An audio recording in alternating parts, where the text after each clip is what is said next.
Acts chapter 21, starting in verse 21. And they have been told about you, that you are teaching all the Jews who are among the Gentiles to forsake Moses, telling them not to circumcise their children, nor to walk according to the customs. What then is to be done? They will certainly hear that you have come. Therefore do this that we will tell you. We have 4 men who are under a vow. Take them and purify yourself along with them, and pay their expenses in order that they may shave their heads, and all will know that there is nothing to the things which they have been told about you, but that you yourself also walk orderly, keeping the law. But concerning the Gentiles who have believed, we wrote, having decided that they should abstain from meat sacrificed to idols, and from blood, and from what is strangled, and from fornication. Then Paul took them in, and the next day, purifying himself along with them, went into the temple, giving notice of the completion of the days of purification, until the sacrifice was offered for each one of them. Okay, I know we kind of started, just like jumped into this, but do we remember what we talked about last week? Yes. Yeah? Yes. Yeah? Okay. Yes. Otherwise, I'm going to go That back was and a- read more. That was a closed-end question. Yes, Yeah. it was.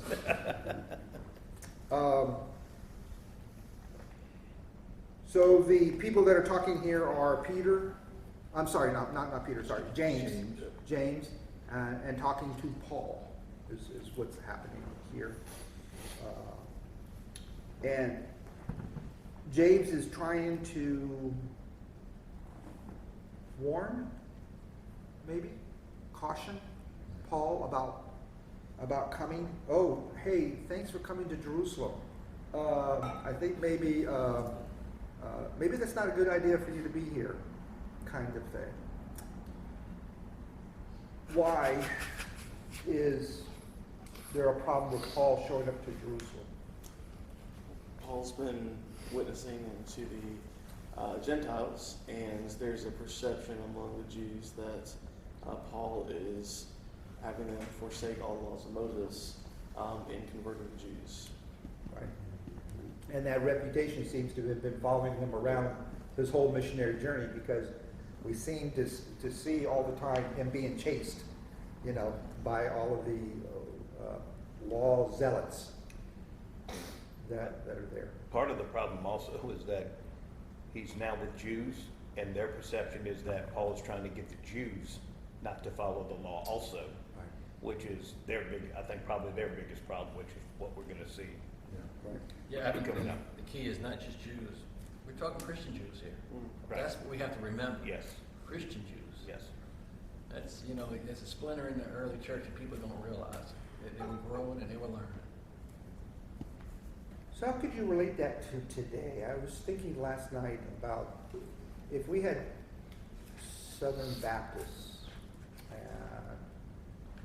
we had a fellow Southern Baptist person that went off to go preach the gospel in another culture. I'm not necessarily be another country, but another culture.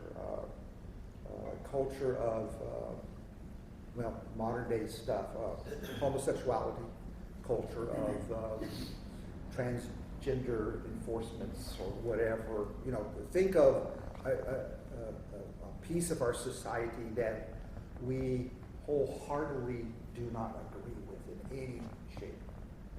But in that subculture, there are Christians in that subculture. And we have one of our Southern Baptist brothers that felt called, led to preach the gospel to that group.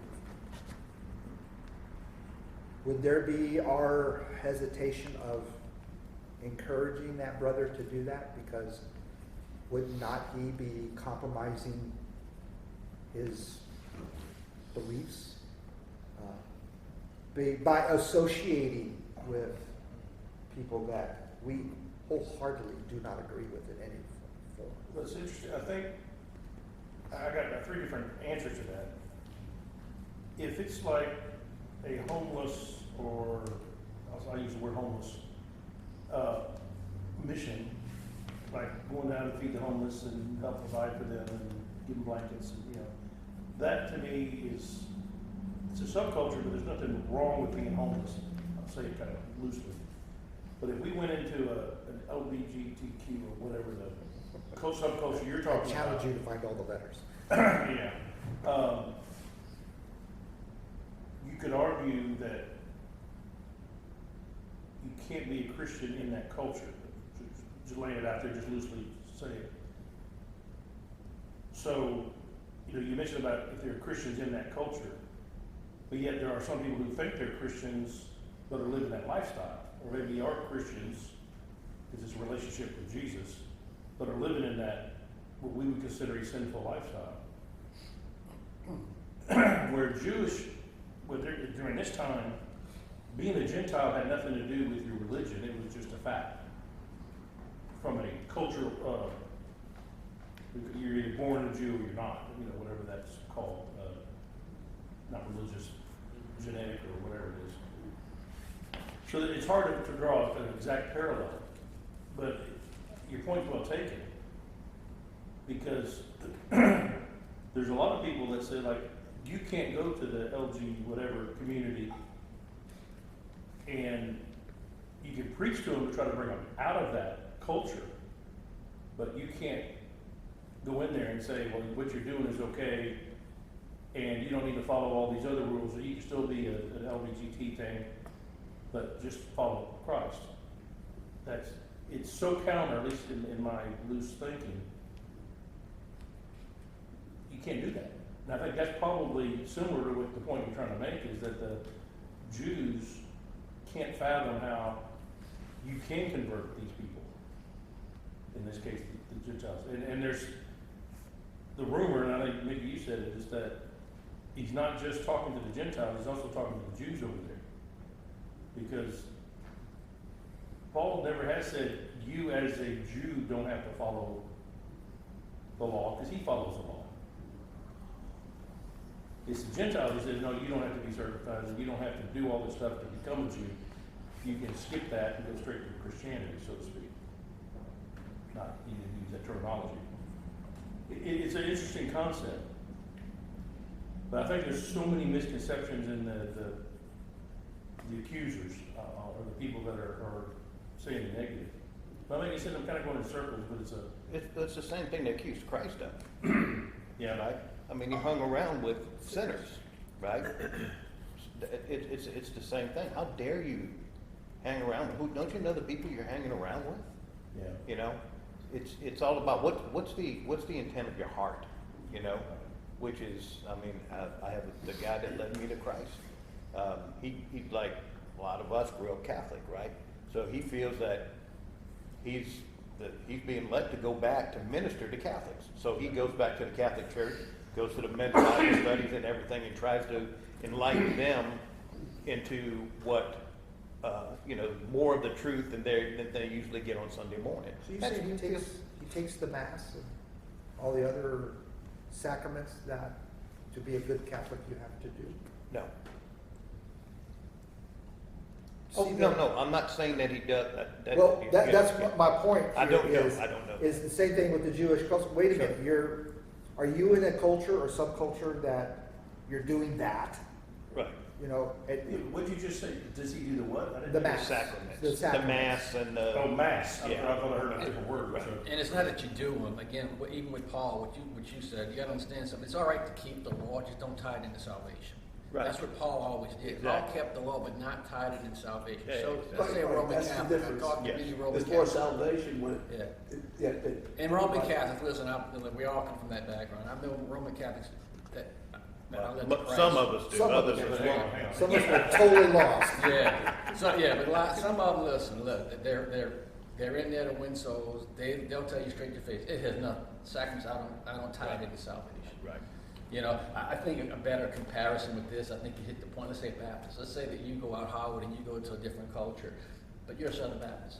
Let's say your intent is to spread the gospel. Go to 1 Corinthians chapter 1. Paul did this in Corinth. And people were I was baptized under this one and that one. Let's say I go to spread the gospel, but I don't tie him, I don't put the emphasis on, let's get water baptized. Well, I come back here. What are you teaching people? You don't have to be baptized in the, you see what I'm saying? I think that's where the early church was kind of, and they were going back and forth. Right, trying to find their way, if you will. Yeah, and as far as our lifestyle, you nailed it. I get it. I think we go hyper on a sinful lifestyle. First lead them to Christ. Then let's talk about what's going on. Well, it's also intent. I mean, we spent Yes, a lot of years in amen. China, and Amen. their biggest, the term they use is ancestor worship, Yeah. where they go up on the mountaintops, and now this is not Everest, but the ridges of the little hills, and they have walkways that even the government has set up because so many people go up there, and that's how they commune, or whatever you want to call it, with their ancestors. And when we win people to Christ there, they still go up once a month or whatever their cycle is on top of these mountains to, is that worshiping in an idolatrous way, or is it just honoring your great grandparents? What's the intent? It goes back to exactly what John just said. Are they doing it because it leads to salvation? Right. Or are they doing it because that's part of their culture? Yeah, exactly. Yeah. And there's nothing wrong with being a Christian over there and going to the mountaintops and Sure.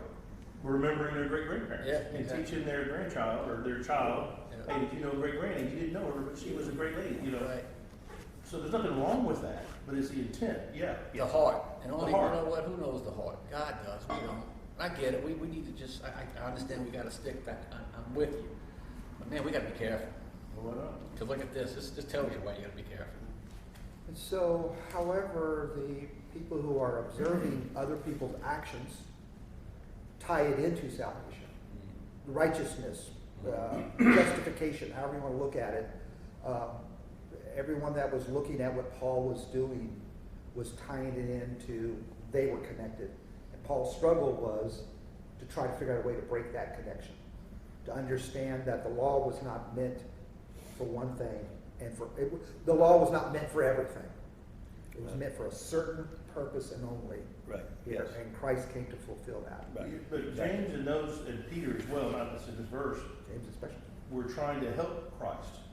So they weren't chastising, they didn't use the word chastise, but chastising Christ for doing these things. They were trying to say, you don't watch it, you're about to get arrested. You So mean they're Paul. doing it, Paul, sorry. Yeah, yeah. But it's that whole thing with both Christ and with Right. Paul. Right. They were doing it because they loved Christ or Paul in this case. Sorry, I'm jumping the spot. Because it's like, hey, let me pull you out of the road because you're about to get run over, as opposed to, I'm more righteous than you, you're doing wrong, which is where a lot of the Jewish hierarchy were doing at the time. So even though James is saying the same thing as the Pharisees, it's from a different intent. Maybe. But I don't think it was self-righteous because Well, I think they're, at this point, with him coming to Jerusalem, I think they're seriously questioning what Paul's doing. Right. Yeah. I think there's a. okay, fair enough, yes. Yeah.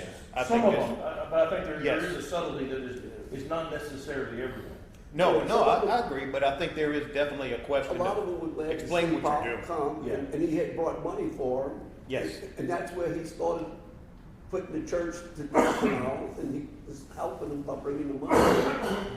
So there was those that were glad to see him, You know, it's a great idea, though. What should have the church in Jerusalem done? Maybe go to Acts chapter 1 when Christ said, go out and witness to all people. Right. Maybe they should have done that instead of staying in Jerusalem. Then they would have heard Paul's message. Yes, You yes. see, that's what I'm saying. You got to all look into it. They didn't. That's why Paul was sent, because Christ set up the early apostles, get out and go preach the message. Did they They- listen? they did. No, they stayed in Jerusalem. So he said, okay, I'm going to get this little Pharisee, and he's going to do it. Okay. So James has been working in the Jerusalem church, right? Yeah. And he's been trying to advise Paul on what to do, how to deal with this. He asks in verse 22 after he said that this is the charge against you in 21, basically. In 22 says, what then is to be done about that? Asking that question. They will certainly hear that you have come, right? So the rumor will be out there that Paul's here. And so James suggests, therefore, do what we tell you to do on this matter here. So he's going to tell them what to do.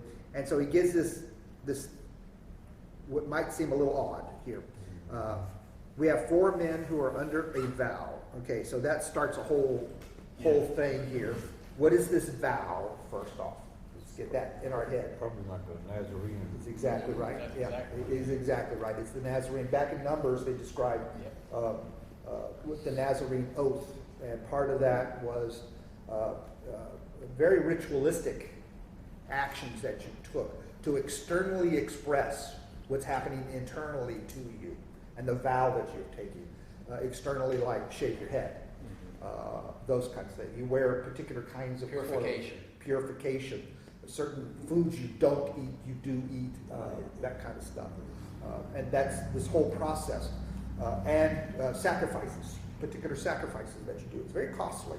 This isn't just a, oh, you know what, I fasted this morning and didn't have my coffee, which, could be a struggle, right? Struggle. Yeah, a real sacrifice.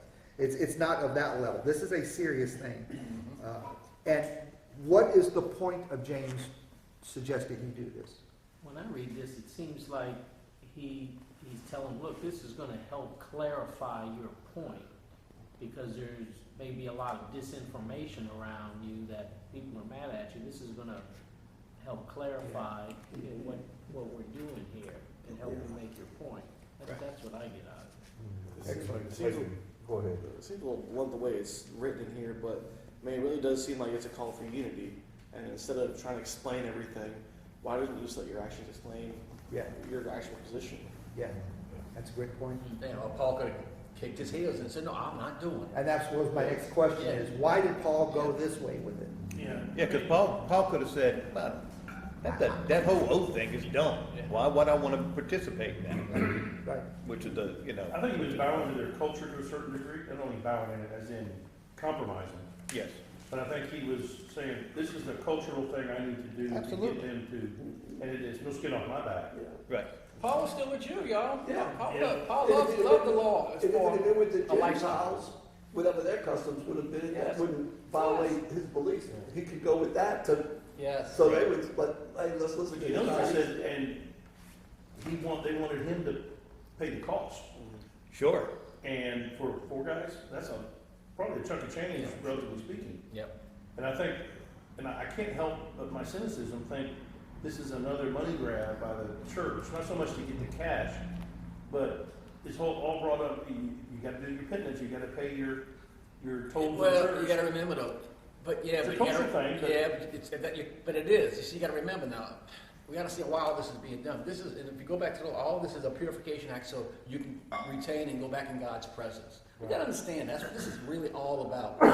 But the thing is, it's like us. If Paul didn't pay any money, there's no skin in the game. No for him, skin in and the they game, just would have yes. said, "Hey, y'all paid his way." He don't believe in it, but Paul paid it. It came out of his pocket. He's got skin in the game. That Paul's serious now because you know what?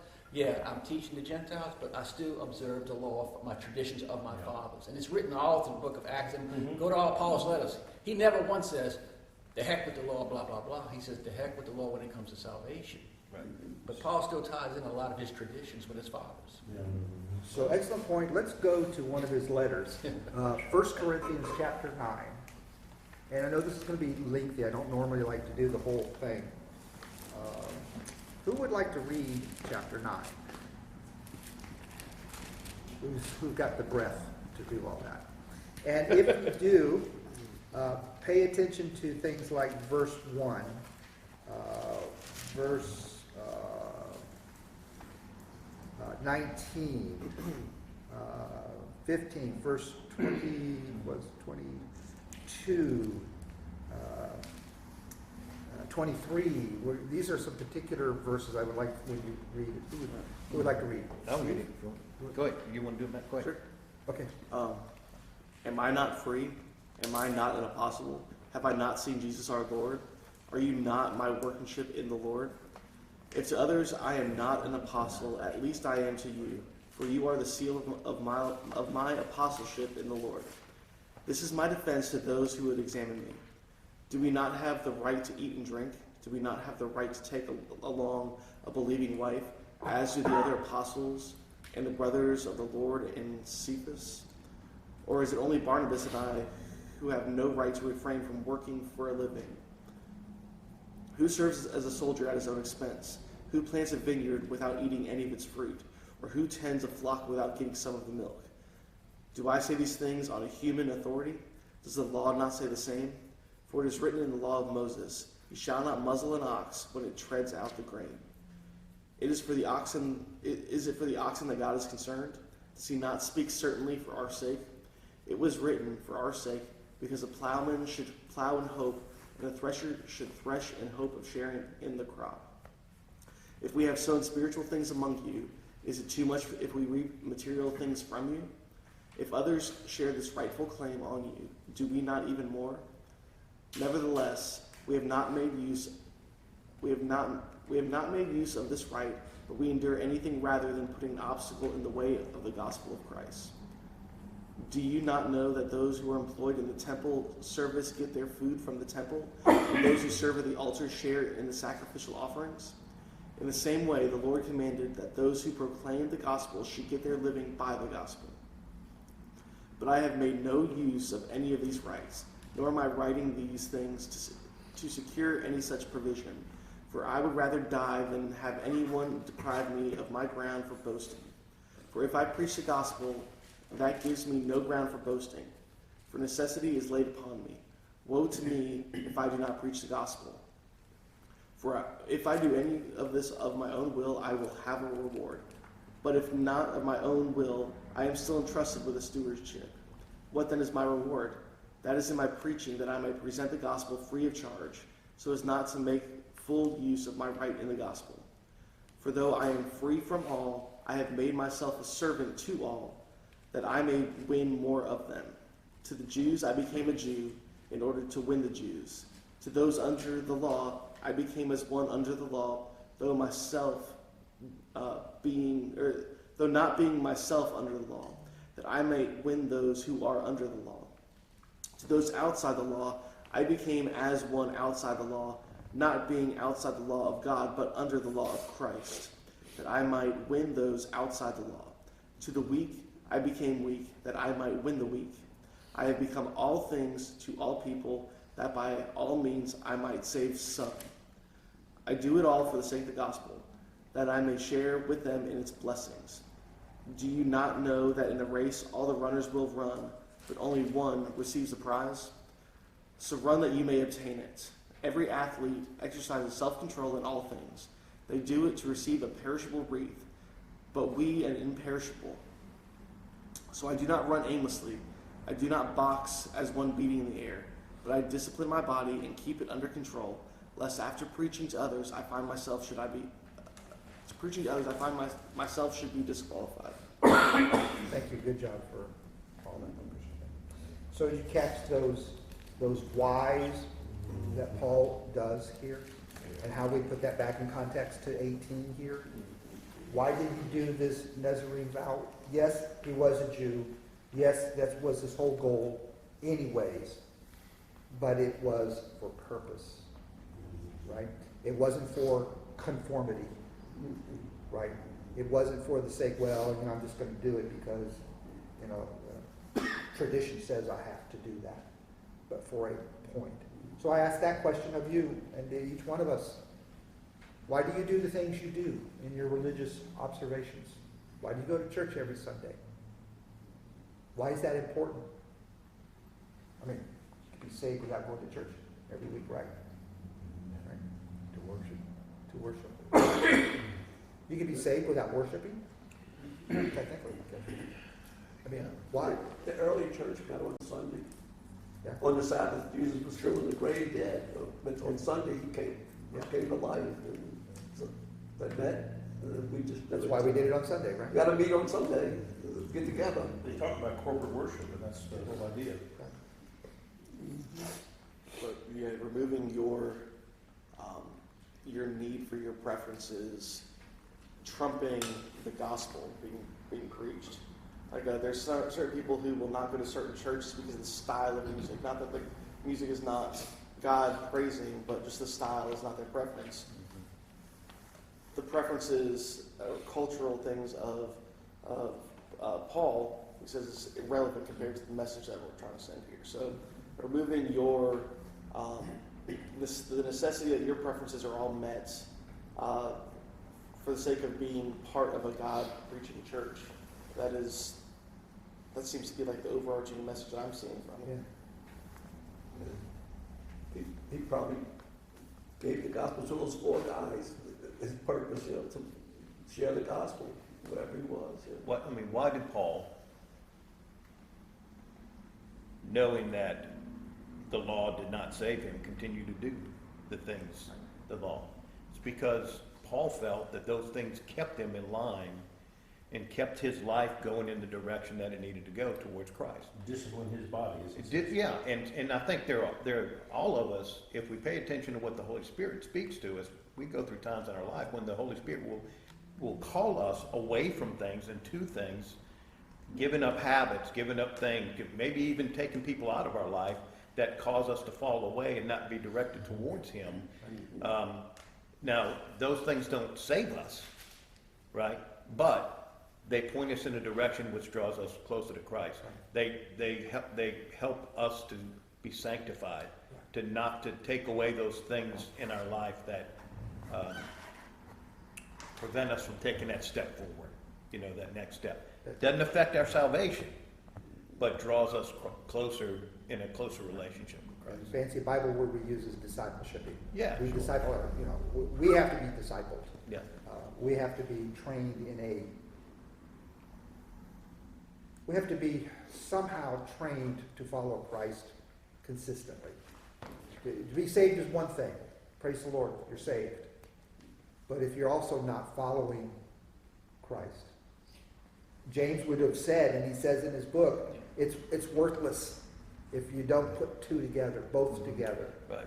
Right. And what we call discipling, they would have called the Jewish processes, the observance of the Sabbath, of all of their festivals that they observed. Okay.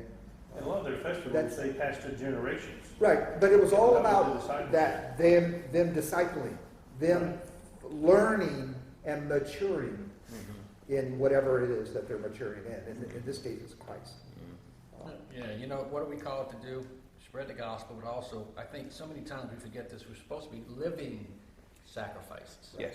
Living, not dead. The Right. Spirit's alive. Be a living sacrifice. And as we read the early church, go back and read 2 Peter chapter 3 and read between 14 and 20 to the end of the chapter. Read that, and you can kind of put yourself back in that culture, what was going on. That's Peter talking, saying, hey, Paul's teaching some things that are hard to understand. So when you read Acts, and we kind of want to go back there, it makes you appreciate Paul's message. And it kind of wants to appreciate also that the Jewish church, they were having difficulties with his teaching. And it makes you put things in perspective. I mean, it really does. If you look at, I always go back to the point of why, after you're saved, why does God leave us here? Why don't you just take us? I mean, Right, man, that's right. Why don't you just take us? Well, the whole purpose is because He leaves us here to be representatives of His to the world, right? So why does He call us maybe to do things in our life that don't affect our salvation? It's because when we become more like Christ, when we move more of Mickey out of the way, we allow more of Christ to shine into a world that needs Him, right? So they see more examples of Christ, not so much examples of Mickey, but more examples of Christ through my actions because I take the steps or do the things that I feel like the Spirit has called me to do. So It also puts you on earth where you are physically. I mean, I remember growing up when I was a young Christian, thinking, you're not a young Christ, I don't think on that one. But that I felt guilty because I wasn't a missionary. It's like, to be a good Christian, I need to be a missionary, 100% spreading the gospel. Right. But there are not missionaries on an offshore platform. I mean, in the true sense, the Southern Baptist Convention doesn't have a missionary field on an offshore platform, Right. or in an elevator company, Right. or in, you name it. So once I accepted that, if you will, then I'm not gonna say it made life easier. I don't mean that, but God puts you where you are. Yes. Where did the light? Right. In the darkness. And you look at the people here, how many people, maybe not for some of us that are retired and don't go anywhere anymore, but the amount of people we talk to on a daily basis, or on a weekly basis, or a monthly basis. It's, just in this room, there's probably 1,000 people we've contacted in the last week, Right. in some way, shape, or form, as a group. Yes, And that's to me where the mission field is. absolutely. And that's where living that, what you were just talking about, or whoever said it about living it. Okay, we're gonna stop here. Which verse are we? We're gonna stop, we'll pick you 25? back up at 27. 27? Yeah, we're gonna do that, if that's okay. I wasn't gonna get deep into Okay. the vow obedience thing. But it's just, the turmoil's about to happen in 27 and 28. so. You mean this ever been tomorrow? Turmoil, Tomorrow? beginnings. Tumultuous? Tumultuous. Yes. All right, stop here. What are you guys praying for?